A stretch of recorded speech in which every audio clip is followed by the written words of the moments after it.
Prenez une pièce, s'il vous plaît, mettez dans la boîte de tzedaka, hakel ensemble, faisons la mitzvah ensemble. De cette manière, nous allons mériter ensemble de se retrouver dans le Beth Amikdash, surtout en partageant le Dvar Torah, plutôt aujourd'hui, à la veille de Shabbat, comme d'habitude, une histoire. Eh bien, on raconte une histoire que le tzaddik, Ramotel de Tchernobyl, un géant de la chassidoute,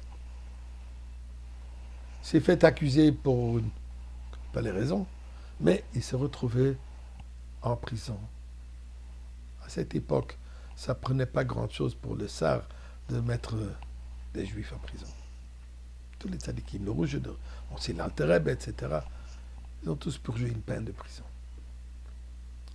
Pendant qu'il est en prison, Rachel Imenu, Maman Rachel, se présente dans sa cellule et lui dit: est-ce que tu es au courant pourquoi tu es en prison?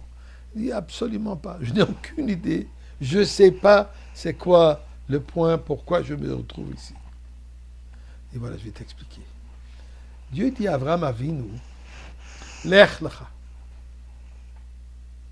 quitte la maison de ton père, ton pays natal, et va vers l'endroit où je vais te montrer, vers l'inconnu. Pourquoi? C'est quoi le besoin? Avraham Avinu, il est une réussite extraordinaire.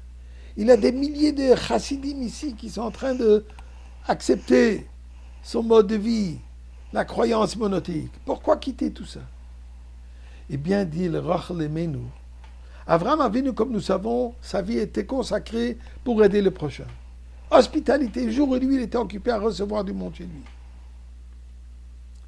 Mais il est nécessaire, dit Rachel, quand une personne donne, qu'aussi qu'il ait cette expérience de recevoir.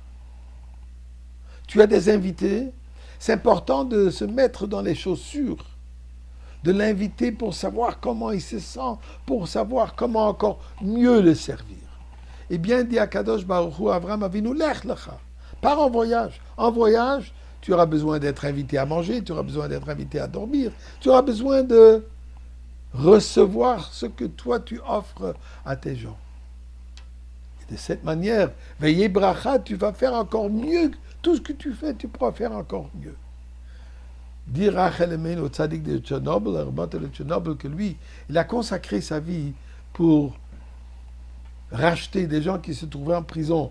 Et à cette époque, le gouvernement russe, les barons, ils mettaient des juifs pour ne pas payer le loyer, les mettaient en prison jusqu'à quelqu'un qui venait payer des sommes astronomiques. Et Ramat de Tchernobyl, il a donné sa vie entièrement pour ramasser l'argent pour cette mitzvah de Pidyon Shvuim, libérer des prisonniers. Lui dit Rachel, c'est important que toi tu as cette expérience de prison pour que tu apprécies la nécessité, que tu comprends le besoin de cette mitzvah que tu fais. Ceci me rappelle aussi une belle petite histoire. Le grand rabbin de Francfort, un hiver rude, un froid glacial, moins 30. Le rabbin s'habille à son manteau de fourrure à l'abri de cette température et va dans la communauté ramasser de l'argent. Et il frappe à la porte d'un des plus riches de la communauté. Le hôte, il ouvre la porte, il voit le grand rabbin, dit: mais rentrez. Mais avant de rentrer, pendant 10-15 minutes, il reste dehors, lui avec son manteau de fourrure, le hôte, chemise de maison, la porte ouverte, il a froid, il gèle, mais par respect, il ne bouge pas. Et le Rav lui parle si ça. Après 15 minutes, le Rav lui dit: est-ce que je pourrais rentrer? Mais bien sûr, Rav, je n'attends que vous rentrez depuis 15 minutes. Finalement, réchauffé un peu à l'intérieur, confortable, après avoir bu un verre de thé,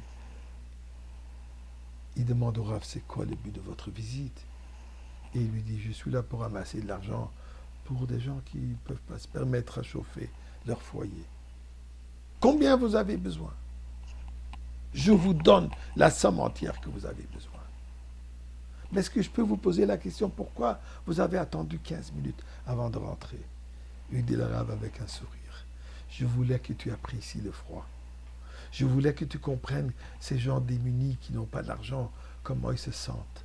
Quand toi, tu as senti le froid sur tes propres os, là, tu as pu comprendre le besoin du prochain.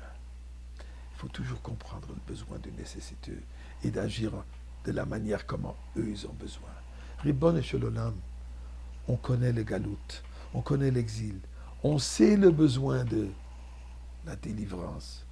S'il te plaît, Shabbat Vayera, le dévoilement avec Mashiach.